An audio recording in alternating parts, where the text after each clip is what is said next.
Aujourd'hui, je ne suis là pour personne, parce que j'ai d'abord besoin d'être là pour moi. Cependant, beaucoup de personnes ne comprennent pas ce choix.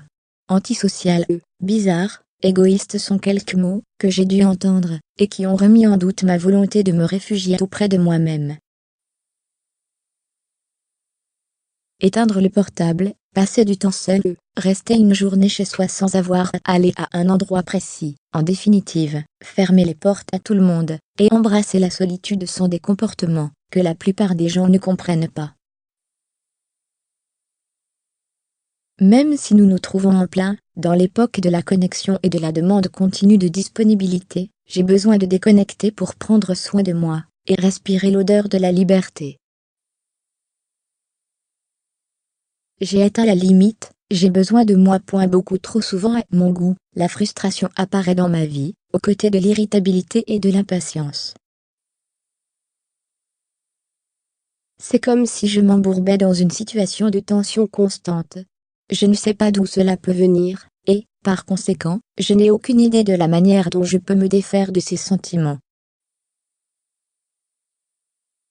Cependant, quand je m'arrête une seconde pour analyser la situation, je découvre que ce sont des signaux m'indiquant que je dois freiner.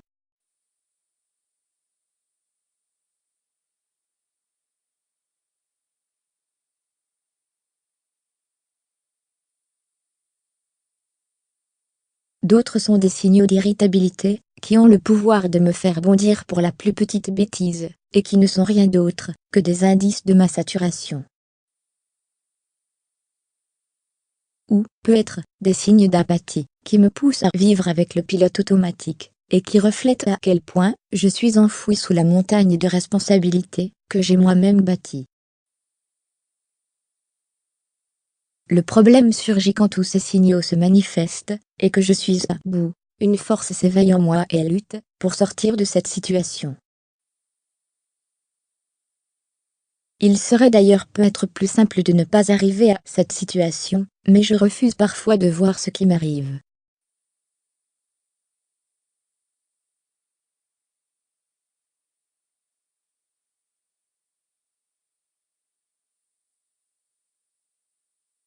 Rester seul ne fait pas de moi une personne égoïste. J'ai besoin de moi et je sais que cela ne fait pas de moi une personne égoïste, même si la société, et, surtout, mon entourage, m'en font parfois douter.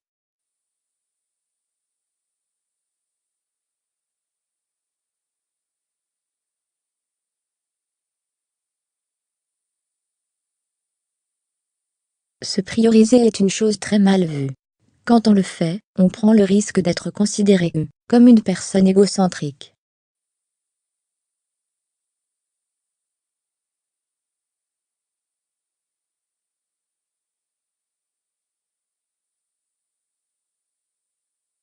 Et elles ne comprennent pas que nous sommes connectés en permanence, que nous participons à des événements sociaux, vivons des petites urgences, les écoutons, les soutenons lorsqu'elles ont des problèmes, et elles ne comprennent pas que s'oublier soi-même est une maigre faveur que nous faisons à notre estime de nous-mêmes et notre bien-être, et que à long terme, cela a une répercussion sur les relations. Me consacrer du temps, c'est développer mon amour propre. Tout cela, avec le temps, me pousse à bout, car je n'ai plus d'énergie.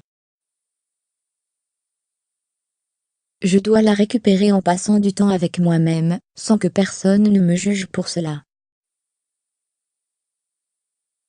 J'ai besoin de prendre soin de moi, de m'aimer, et de m'écouter. En définitive, j'ai besoin de développer mon amour propre pour me sentir bien. Par ailleurs, quand j'ai besoin de moi, et que je me le permets, je me rends compte qu'être avec moi-même ne fait pas que recharger mes batteries. Cela me permet aussi de rétablir mon autocontrôle, et d'améliorer mes relations. Même si cela peut sembler incompréhensible, lorsque je m'offre du temps, je suis capable de relativiser des petits problèmes quotidiens que j'étiquette parfois comme très graves alors qu'ils sont en réalité dérisoires. Par-dessus tout, mon cerveau peut déconnecter, et c'est quelque chose que mes neurones apprécient sans doute. M'accorder du temps m'aide à avoir les idées plus claires et à penser plus efficacement. Mais ce que j'aime le plus, c'est de pouvoir me connecter à mon être intérieur. Établir cette connexion avec ce moi pour mieux me connaître, savoir ce que je veux, et comment je me sens. Ainsi, quand je me sens épuisée ou que je ne profite plus de la vie, comme je le devrais, je m'éloigne de l'agitation quotidienne, et m'accorde un moment pour être seule avec moi-même. Et si c'est une chose qui est assez difficile pour moi, j'essaye d'abord par m'accorder quelques minutes ou une heure chaque jour. Nous ne devons pas accorder en permanence tout le temps que nous avons à d'autres personnes ou à d'autres responsabilités. Nous sommes aussi importants,